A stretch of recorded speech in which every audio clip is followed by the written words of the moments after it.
number one? Miss any part of the show? Every moment of every show is available in podcast form by searching Hans and Scotty on your favorite podcasting platform or online at KSLSports.com. This is Hans Olsen and Scotty G on 97.5, the KSL Sports Zone. Hans and Scotty, 97.5, the KSL Sports Zone. Hope you're all having a good one, folks. Thanks for making us part of your day. How can you not? It's just a beautiful Friday. Oh, yeah. What a gorgeous day. I know it. Everybody's driving around. They're like, no, I've got to go back to the office. Don't worry. Sun's going to stay out this weekend. Yep. So get some plans put together. Ditch the yard work. Ditch the housework. Head out to the lake. Grab a rod. Go hit some fly fishing like Scotty and I'm sure Brody are going to be doing this weekend. You guys headed back out to the river? No. It's house project weekend. A lot of projects around the house. It's too nice to go in the house, buddy. I know. It's gopher hunting season. I want to get out there with Bowler and just start hunting them. Hunting gophers. Yeah. Go up to Midway and start hunting blasting those gophers. Bowler joins us now. How are you, sir? I'm good. Sorry I missed Lloyd's call. I blew a tractor tire, so I'm over here trying to fill it up. And, these doggone newfangled air pressure, I was trying, instead of going to a tire company, I'm going to do it myself. But yes. Good God, what a tough thing it is. Put your credit card in, put in how much air pressure you want, and then hold on. And then it didn't work, and then I had to reset it, so here I am. Those good old days of pulling up to a Les Schwab and having somebody run up and say, what can we help you with? Oh, put it on the problem? Why rotate this sucker for me? It doesn't happen nobody's anymore. got an air hose anymore. I mean, you got to pay for it. I mean, come on. I'm going to go on Scotty, you run for governor, then we have free air. That's all I'm going to say. The free fact air. that somebody's charging you for air is ridiculous. Yeah, ridiculous. Because sometimes I kind of push the tires a little bit more than I should before I get them replaced. I had a good chart of everywhere within about a 5-10 mile radius that offered free air in their gas stations. Wow. I knew what gas Send stations to go to. Yeah. Hey, what kind of tractor are you driving around right now? It's just a small John Deere style. I can't remember the code or the letters on it, but it's good. It busts around pretty good. I can pull a trailer, I can haul, I can dump, I can mow. Mowing is the biggest thing. I mean, that's what I love doing. And then you got to, cut down some limbs every time I'm up here. So, yeah, got a limb cutting. You knew when it comes to tractors, there's only one color for Bowler, and that's green. Yes, the green John Deere. That's green. Yeah, the green, man. I guess that was an innocent plug, but yeah, John Deere, if you're listening, I could use an upgrade. Need a tire. Delivered. Need a tire. Let's get Bowler's faith in humanity restored. Yeah. Let's go. Yeah. Hey, who's with me though? Where do you find free air? I mean, Scotty, that list you have that's valuable. Yeah. If you go up to Bountiful, I got a list for you. Well, I can tell you where to go. Right on. This is the tough thing is Midway is becoming a mini Park City, and Park City and Midway ain't giving away anything for free. I mean, you gotta buy everything in those two towns now. Yeah, Midway is exploding. The little town that is now becoming a little bit bigger, which is sad, but it's what we're all about, right? It's all about expansion. But boy, I still love it up here. It is the most beautiful place. It really is. Bowler, do you think the Knicks can pull the comeback? I don't think so tonight. Look, Indiana's good. They've shown a lot of consistency. They've got some depth. The three ball is obviously important. I didn't think they'd win last night at Madison Square Garden with Spike with his very vibrant colored sports jacket and hat. I didn't think that was going to happen. So I think in the hometown crowd, I think you get back in the field house and you're going to feel really good about jumping into the finals. I mean, look, anything can happen. We all know that. But I would just think Indiana may do an early blitz and then just try to take kind of like what happened in Minnesota and Oklahoma City. You take control early, you make a statement, then you have to really dig deep. But I'm guessing it's OKC, Indiana next week in the finals. Is it the sexiest finals? No, but you know what? It also shows you that mid-size markets can get the job done, right? Win the West and the East, but we still got to play one more tonight. But it looks like that. I think it's leaning that way, absolutely. Only 13 times in NBA history has a team come back from a 1-3, and you were front and center on one of them, the comeback of Denver with the Utah Jazz. What does it take to come back from a 1-3 and find 3 straight wins? But I will tell you this, Bowler, if I'm Indy, I do not want to go back to the Garden. No. Not with any part of my being. I have got to end it in Indy. But what does it take to get back from a 1-3 deficit? I think it's uber focus, and you also have to force the other opponent to make mistakes. It's that moment where you go, maybe this isn't as secure, and that's what happened with the Jazz. Look what the Jazz were trying to push back on Jordan and the Bulls in the second round, the second opportunity for a world title. And, you have to have a player who stands up and say, nope, not going to happen. And so that's the test tonight. If Halliburton, Mathurin, whomever it might be, Miles Turner with the Pacers, just say, let's get this thing done and get it over with early. And then you don't have to worry about it. Once worry and doubt enters your mind in anything you do, then you got troubles. And so you have to go out and make a statement and say, no, it's over, boys. And that's where you just move forward. And I thought OKC handed that to Minnesota in that series all our way around. I never thought Minnesota had that much confidence. But then you're playing against a defense that I don't think we've seen since the Lambeer days. Defense isn't talked much about in the NBA anymore. But, Boston played it last year and won a title. OKC is probably the most tenacious team I've seen play in quite a while defensively. Indiana's in your back pocket too, man, constantly pressuring. So one guy on the Knicks that I just stand in amazement is what Jalen Brunson's able to do in traffic with his size, guys. It's amazing the shots he's able to get off and make. And, but he's only one man. And, Cat's had a couple of games where he's chipped in more. But, man, I just don't think you can knock off Indiana at home. I don't. It could be wrong, but I can't wait till 6 o'clock tonight, and we'll see. So you saw him in that Dallas series against the Jazz. Did you think Jalen Brunson would be able to be the face of a team like he's doing and taking over and playing at this high of level? No, you know what it comes down to, like SGA too. It's about opportunity and what kind of system fits a particular player and what coaches or GMs, Scotty, how do you put players together? How do you match them? Who complements a player? And the Jazz are facing that now. I mean, what direction do they go in the draft? I mean, who do you complement? Do you stay with Markkanen and complement him? Do you trade him? Do you use your 5th pick to trade up or out? Do you go with, do you go with another point guard? I mean, I don't know. This one's weird. This one's tough. This one's going to take a lot of mapping out, planning on what direction the Jazz go. I mean, you've got a couple of guys in Keontae, not a true point guard. Isaiah Collier definitely is. You saw how much he improved, but who do you build around? And that gets back to Brunson and gets back to, Shai Gilgeous-Alexander. Teams give up on players, but then they look back and go, why? Well, because you didn't match them with the right players, and also they developed and decided to take hold of the opportunity.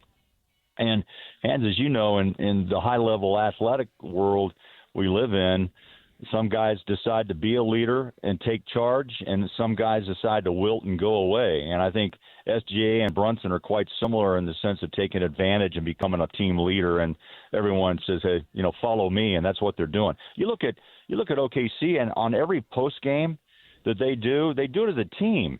I mean, if you're talking to SGA, if you're talking to, Jalen Williams, I mean, who all comes together and just kind of holds shoulders, and they're bonded as one, and that's a rarity, by the way. You don't fake that. And that, I think the leadership of that is Shai Gilgeous-Alexander. I really do. He's the one that motivates that entire team, and they do play as one. Well, they got me nervous because they look like they're having so much dang fun.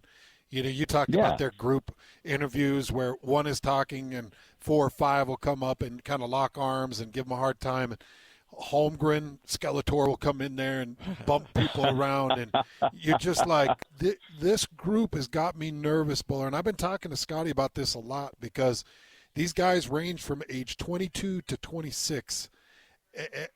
Everybody except for maybe 2 guys on that roster that contribute are young.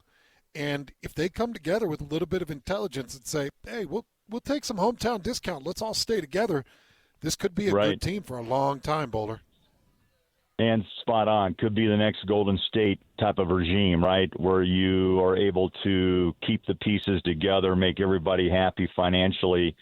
And, you remember OKC at one time had a very similar situation with guys like Westbrook, like Harden, like Durant, and the list goes on, but you couldn't really pay everybody to make them happy.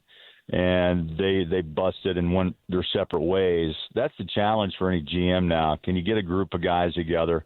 They say, hey, look, let's have a long window of opportunity, much like the Jazz. That sounds great on paper. But when it comes down to looking at how much money you're going to have to continue to invest and not go over the cap, then that becomes another factor, right? Unless a guy says, you know what, for the sake of the team, I'm willing to take less, move the other $9 million or $7 million. Isn't that crazy to say $7 or $8 or $9 million to move it in to get this particular player or to satisfy him to keep him on this team? It happens. It happens. Special teams and special individuals can make that happen. But I think OKC's in a great position.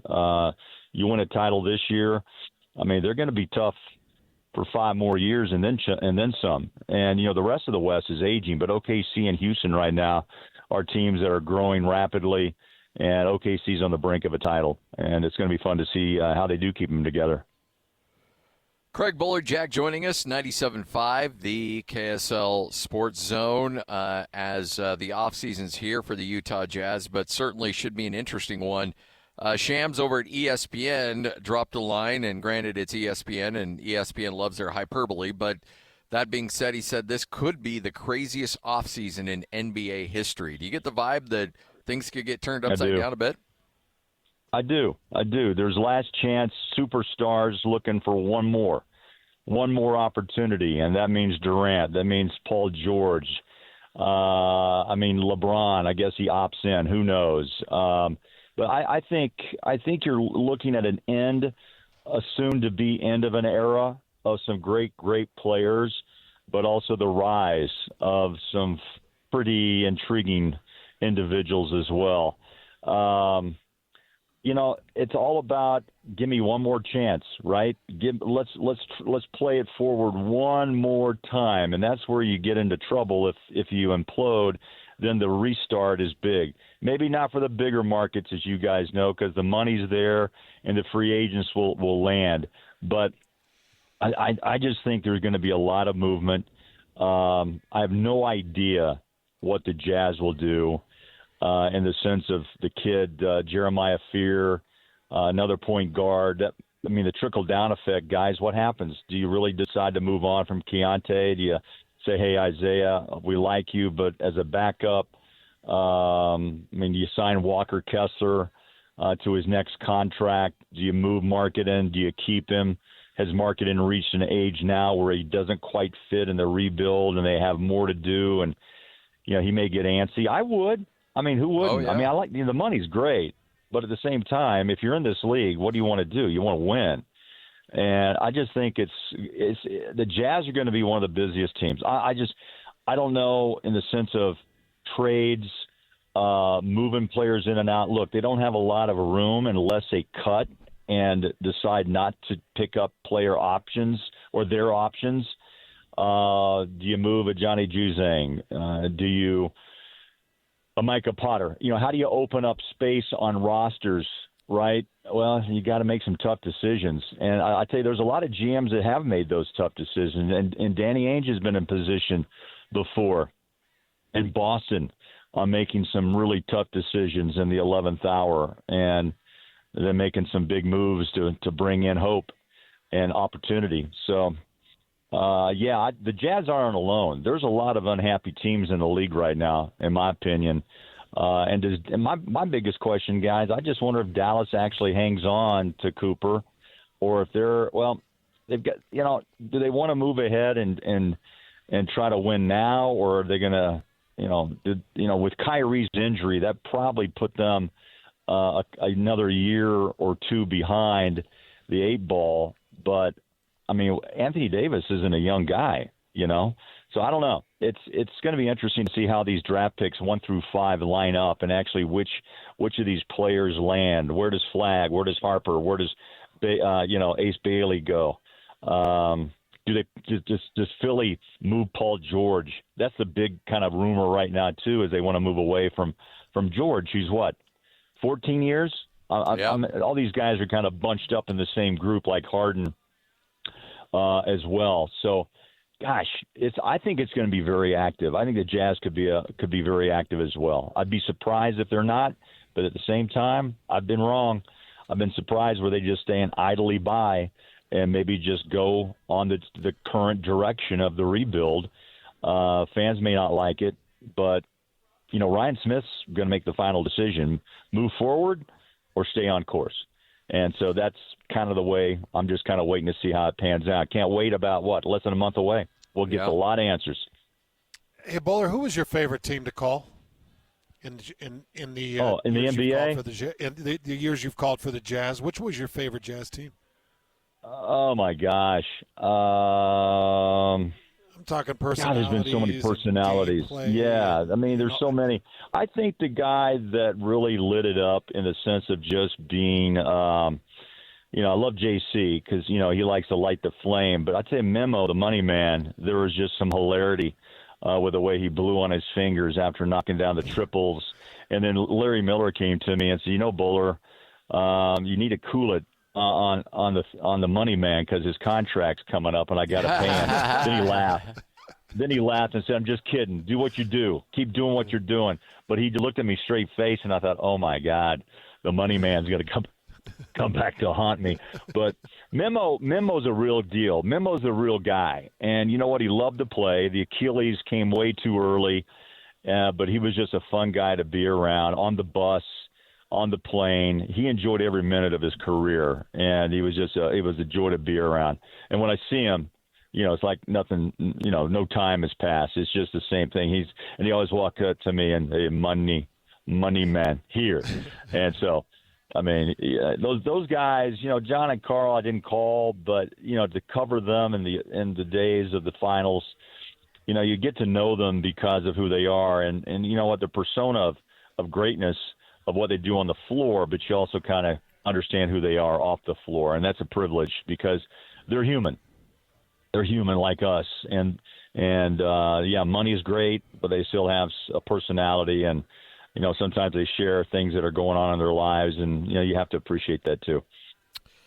It's always a what if. Had the Lakers not been the Lakers at that point, that might have been an NBA title team, that Jazz team that had Darren and Boozer and Memo and AK and all those guys playing at a high level. People forget how really good that team was. You just ripped off the roster. I mean, how good is that team? Outside, inside, pick and roll, power, and one, as Boozer would yell out. And D. Will's able to survey the floor, had good range, physical guy. But then things kind of went south. That's the crazy thing, is that you can put together a roster, and there are great players, but one or two things can interfere with that run. New York, if they don't make it, they're going to say the same thing because on paper, they made big pushes to move Julius Randle, and they've got Cat. Is that going to work out? I thought they'd be more dominant than they've been, and the Pacers maybe would just be in a learning process, but it's been really just the opposite. Indiana just seems to be a more deeper, passionate team than what New York will be. Knicks fans are going to have a tough time with this tonight if this doesn't go back to New York, right? Yeah. So, I mean, they have been hyped and hyped and hyped to get back to the finals, and it's been a long haul, man. Those Patrick Ewing days, and I mean, it's been a long haul. It's been a long haul for the Jazz, by the way, since '97 and '98. So, I just think, again, getting back to your original question, I think this will be a very busy summer. Teams will try to tweak and try to move players in and out, but also the biggest thing is how much money do you have and how much cap space and how much do you want to spend in penalties and going over the threshold and that first level or two. There's only a few teams that are willing to do that, and you know who they are, right? Yeah. The big city markets. The Jazz, they've got to stay on point. I get it, but there's still things they can do. Bowler, I got some sad news that's just breaking for you, because I know this show is near and dear to your heart. Yeah. Hot Lips, Loretta Swit, just passed away today at the age of 87. No. Houlihan. No. Yeah. Hot Lips Houlihan just passed away. Yeah. 87. Boy. Well, it's a good life. Yeah. You realize those originals, those first 4 years and 5 years, and I mean, they're on reruns. I hope people understand this conversation because it's like yesterday. You think you just saw them, and they were such young people, but it's like 50-plus years ago. Oh, yeah. Right? Yeah, that season finale that it was the most watched television show of all time was, 83, 84? Yeah. Somewhere around there? Yeah, they were on about 11 years, I believe, something like that. Who would you consider the tough star of that news. show? Oh, Alan Alda, for sure. Hawkeye? Yeah, Hawkeye. I think the reason why that Trapper left, there wasn't as much even-keeled script and dialogue. Now, I'll tell you what, in my opinion, I watched the show even more because I laugh at Frank Burns and the relationship with Hot Lips in those early years, those first 3 or 4 seasons. Those two were a great comedic couple. I mean, let's be honest. Yeah. But then she started to find herself, and they got married, whatever his name is, and then divorced. But yeah, her character grew probably more than anybody. Here I am being a TV critic. Holy hell, can't believe it. So when MASH jumped the shark is when B.J. Honeycutt grew the mustache. Those years, the B.J. Honeycutt years, where after Trapper but before the mustache, that's the sweet spot for MASH. Yeah. After the mustache came, things became too almost. You could almost know the next line, what was coming. Yeah. And then they all got bored and they wanted to send messages and not get laughs anymore. And it's just like, okay, stop it. A little corny, and but you're right. Klinger was always good, and then Was Radar just obnoxious. I heard through the grapevine, I heard he was a difficult guy to work with. But you know what? The other part of that, too, is that he was the only original cast member from the original movie. From the movie. Right? From the movie. And so I think he felt like, again, it's like any business, any team, any cast, he felt like he should have gotten more love because he was the guy that came from the movie to the sitcom. So I thought they used him well. I thought he played Radar as good as anybody could think. But then he wanted to go home, and that was the end. And then Klinger, again, I read too much on planes, guys, when I'm traveling. But Klinger was only supposed to be there for one episode. Oh yeah, wearing the dress. Yeah, that was it. He was supposed to be done. Wow. But everybody thought he was so funny, they made a hell of a career out of it, I'll tell you that. Next week, we'll talk about Barney Fife. Everybody knows who the Toledo Mud Hens are because of Klinger. Exactly. All right. Exactly Bowler, right. you're the best. Yeah. Appreciate the chat. trip down memory lane. Yeah.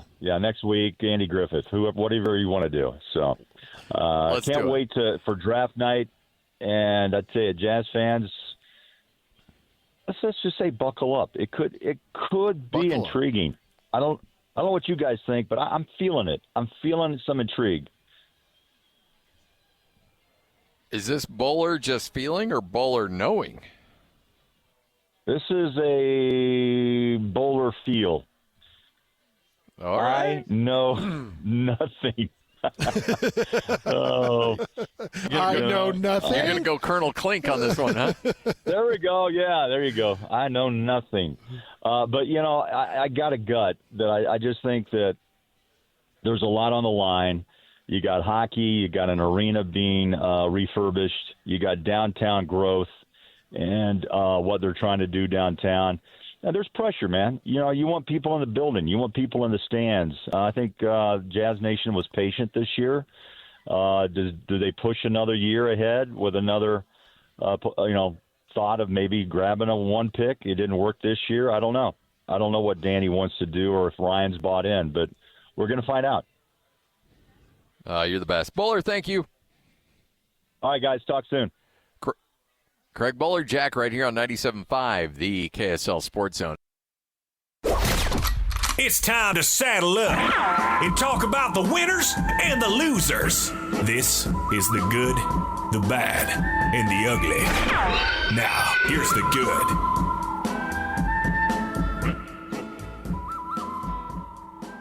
See, now you can't believe a single word he says.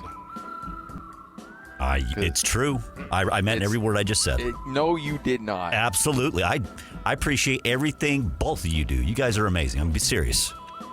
You guys do an amazing show. I just ride your coattails, so I appreciate it. See, you're like thanks for the ride. You're the kid who cried wolf because you're the most sarcastic person I know. I swear on everything. I am not being sarcastic right now. Even if you are not being sarcastic, we just naturally assume you are being sarcastic. According to the emails that come through Scotty and I's accounts, we've never done anything good. So. No. All right. Hey, by the way, tickets available now for the Larry H. Miller Utah Summer Games opening ceremonies coming up June 6th at Southern Utah University, featuring live music, the biggest fireworks show in Summer Games history. Tickets available now at tbirdtickets.com. All right. The good just made me laugh this morning because sometimes your social media team can be really good, and sometimes they can really screw things up. Who was it we were talking about that screwed up? The Washington Capitals, who sent out and said, hey, enjoy this last season. Get your tickets now. Well, we had a big one locally with the Mammoth and the YouTube page. Well, the Atlanta Falcons seemingly sent out what appeared to be a pretty benign, innocent post on social media. They've got OTAs. They've got kids going into camp. And so they sent out a picture of two Falcons out there on the field standing next to each other, looking at the camera. And you would think, okay, that's fine, right? It featured safety Jesse Bates standing next to cornerback Mike Ford. The only problem is Mike Ford wears jersey number 3, and Jesse Bates wears jersey number 28. So you had 3 standing next to 28, which is, by the way, the infamous score that everybody always points to and has pictures of when the Atlanta Falcons blew that 28-3 lead to the New England Patriots in the Super Bowl. Social media saw that picture and blew up. Thousands and thousands of responses from New England Patriot fans LOLing. Falcons fans saying, delete this now, you morons. What are you doing? Are you trolling ourselves? You're trolling your own fan base? So the Falcons immediately, once they caught wind of it, deleted the post and then responded with another one that said, our bad.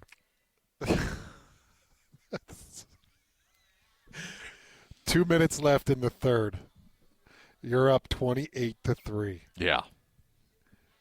2 minutes left in the third. 2 minutes left in the Super Bowl.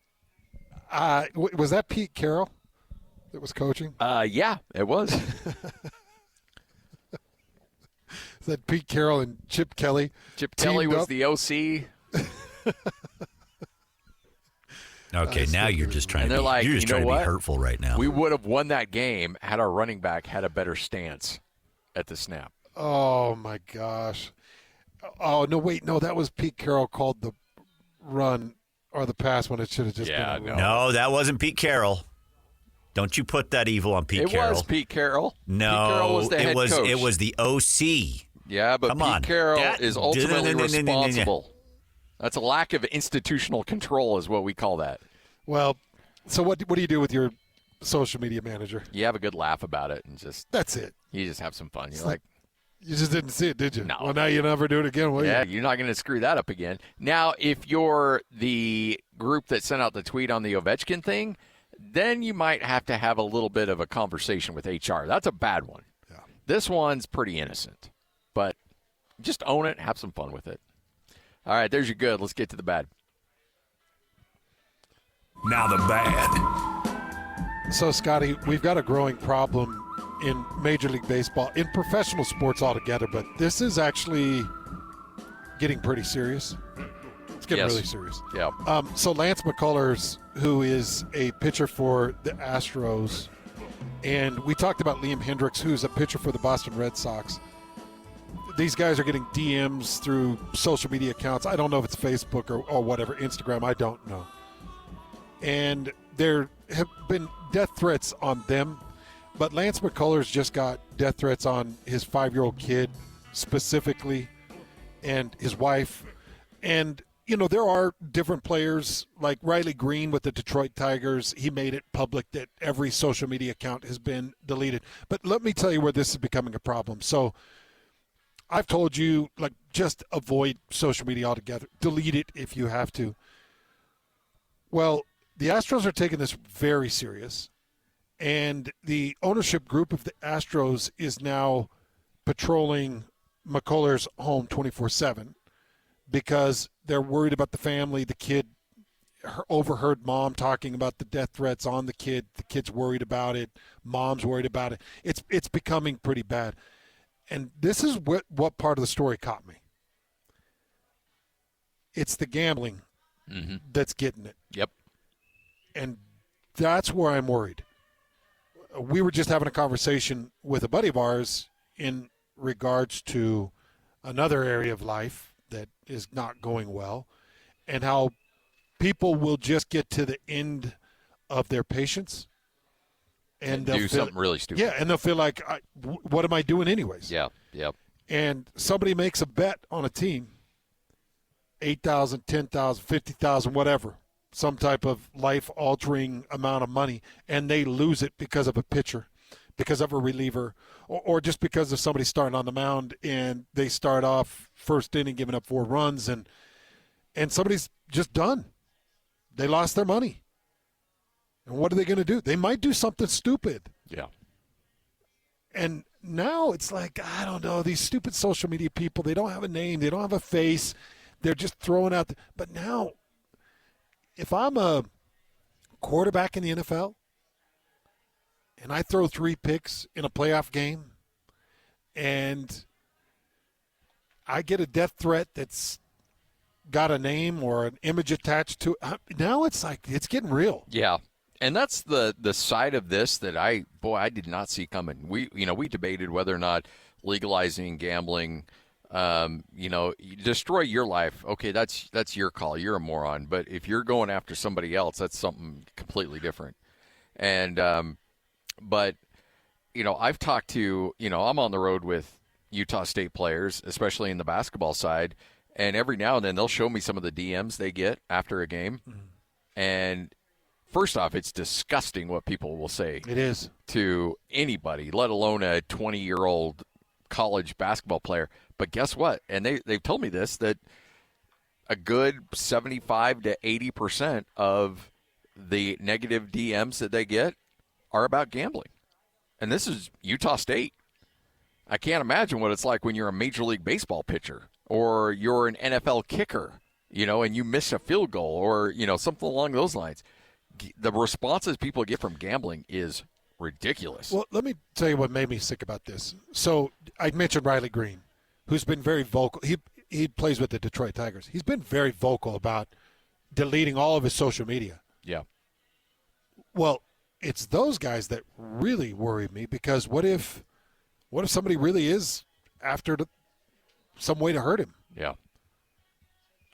I don't know. If you're going to send a message to a team because you got nothing to lose, because you thought you had some type of insight or some type of in, and now you're hurting people. And where I got that, the conversation that we had years ago, maybe 3 or 4 years ago, when we started to see this legalized gambling, where I got sideways was teams affiliating with gambling sites. Yep. That's where I got it really sideways, because now the Major League Baseball is promoting a product that could end up getting one of their players hurt. Yep. 100%. They're promoting a product that could lead to one of their umps being persuaded to make sure a game goes a certain way. That's who you're in bed with. Yeah. And when you're spending that kind of money, it's not going away anytime soon. I don't think so. All right, Hans and Scotty, 97.5, the KSL Sports Zone. Coming up next, another edition of Whole World News. Mark Harlan at Big 12 meetings had some conversations as well. We'll get to those straight ahead. 97.5, the KSL Sports Zone. This is Whole World News on 97.5, the KSL Sports Zone. We've got the whole world in our hands. You got the whole world in our hands. We've got the whole world. Hans Olsen, Scott Gerard, 97.5, the KSL Sports Zone. Hey, me and Hans are here for you. We want to work for you. Meaning, if you've got a product, service out there that you're passionate about, and you want it endorsed by Hans and myself, well, it's simple. All you have to do is text HANS, H-A-N-S, to 57500, and our sales staff will take care of the rest. Again, text HANS, H-A-N-S, to 57500. We'd love to hang out at your place and talk about how great you are. All right, Hans, let's go to Florida for another edition of Whole World News. Now, all right, on the surface, this doesn't appear to be good. And I'm not necessarily condoning what happened here, but okay, let me just read you the story. Family members, it was Memorial Day recently, and they went to their grandparents' site, and they decided to leave some wind chimes and some other memorabilia at their gravesite. Okay, we did that. Me and the missus. Okay. You leave some flowers, things like that. Windmills. Okay. Do you go back and collect those afterwards? No. So does it matter? Would you be bothered if you went back and realized that those were missing and you're like, wait a minute, that's not okay? No. Well, at Mount Pleasant grave sites, I think they give you 2 weeks. Yeah. Well, this family apparently went back and saw the things that were missing and got upset about it. So they contacted police, and police decided to set up some cameras. And sure enough, they found Catherine Taylor, who's 61 years old, rummaging through the cemetery and taking mementos and flowers off of the gravesite. So it's not the cemetery that didn't clean the stuff up. No, somebody came through. Somebody came through and was stealing the stuff. Because a lot of cemeteries, they'll just throw it away. Yeah, they clean it up. Exactly. And throw it away. And they probably would have done that anyway. So the cops used the video, identified the woman, went to her house, and found out they didn't have to go long to find out that she was using all of these items from cemeteries as yard decorations. The wind chimes were prominently outside of her house. She had also taken other items that were on her yard. Let's see, a bird feeder that was from a gravesite she took. And this is filthy. And she has now been charged. She is in jail. She posted a $5,000 bond, and she has now been labeled a habitual cemetery thief. Grave stealer. Grave robber. Yeah. But, okay, here's the thing, though. Let me play devil's advocate here a little bit. If all this stuff's getting thrown out anyway, I mean. Okay, so I'll just give you my experience, because the two grave sites that we decorate. Amanda's mother and her grandmother. Okay. There are dedicated areas on their grave marker where stuff will stay. Okay. Anything outside of that, we know will be gone in a period of time. So we'll put little windmills and little flowers and, we'll decorate. But anything that we put in this space next to the grave marker, we know that stays. So we put something that might cost a little bit more, and it's typically holiday related, like a pumpkin or some scarecrow or something like that. You know what I mean? I know what area will get taken, what won't. If you take from the area that I know is going to stay, because some people actually they build out their grave markers so that they can hook a bird feeder. Oh, to yeah, for sure. And it's a permanent bird feeder. So it just depends on what she's stealing from. If she's taking from an area, okay, for instance, there are certain, what do you call them? There are certain, where you go to a gravesite and you leave quarters. Yeah, okay. Or you'd leave, a certain something for the mementos. Mementos. People that come by and steal that, I think that's disgusting. Yeah, I do too. I'm with you on that one. I mean, that's pretty nasty. But, like, if there's a big flat of petunias you lined out and they're going to get tossed and you're like, well, I could use some petunias and replant them in my yard. Because a lot of people set mums out. Yeah. And mums are perennials. Mums are perennials. And if I'm walking through a graveyard, I'm like, that one's half dead and they're cleaning up tomorrow. Then I don't care. I wouldn't care about that. Yeah. But if you had, like, a hook that was predominantly for a bird feeder, and that bird feeder was there to stay, then we have a problem. Yeah, then okay, I agree with that. Then you should be dealt with on the other harshly. Side. Yeah. Like, you're going to have to answer to whoever you stole that from. That's 6 feet underground at some point. That's disgusting. But you're right. When somebody's meeting you outside the pearly gates, and you're like, were you a family member? No. I was the guy that you took the bird feeder from. I liked my birds around my grave, and I was right there. I saw you do that. People get creative with their grave markers. Oh, boy. You ain't a kidding. You know, do you want something crazy on your stone? Like something like that, or do you just want – because I just want to be like, hey, he tried his best. That's it. Well, I've told Amanda I want to be buried in a cardboard box. I do not want an expensive casket. Don't let some funeral home take you for $18,000 to lay me in a silk-covered bed that has a dual upright and has an AC in it and speaker system. Yeah, a speaker system so he could play his AC/DC while he lays at rest. Like, I don't want that crap. Just put me in a cardboard box. And there might be some health code violations with a cardboard box, but I get your point. But you know what I'm talking about. Yeah. And buy an inexpensive plot. You want the bare minimum. I want the bare minimum. Bare minimum. There you go. Do you know? Because some people want to do the speakers. Are you going up to Mendon? Do you have a plot up there? I will. That's where I hope to be, is in the Mendon Cemetery. Okay. Yeah, that's where all my family is. Yeah. That I'm closest to. And Amanda's agreed to that, so that's kind of what we're planning. Are you back in Declo? Where's your I thought about it. There's a cemetery up there that I really wanted to be buried in, and then I thought, you know what? I'm not going to be around for it. You know, what do I care? So wherever is convenient, throw me in Bountiful, throw me wherever. I don't care. Yeah. But as far as marker, I'm not worried about a marker. Yeah. But I've seen some cool. Oh yeah, there's some great ones. Some really cool. A lot of people are doing a bench now as a marker where you can just sit on the. Sit and talk. Miss you, Grandpa. All right, Hans and Scotty, we're live here at Tim Dowley Mazda Southtown. Jake and the crew, they're doing some deals because they know that they've got to move 20 new vehicles by the end of the month. And you're like, well, that's tomorrow. That's right. 20 vehicles today and tomorrow that they need to move. And so they're motivated. They're a little desperate.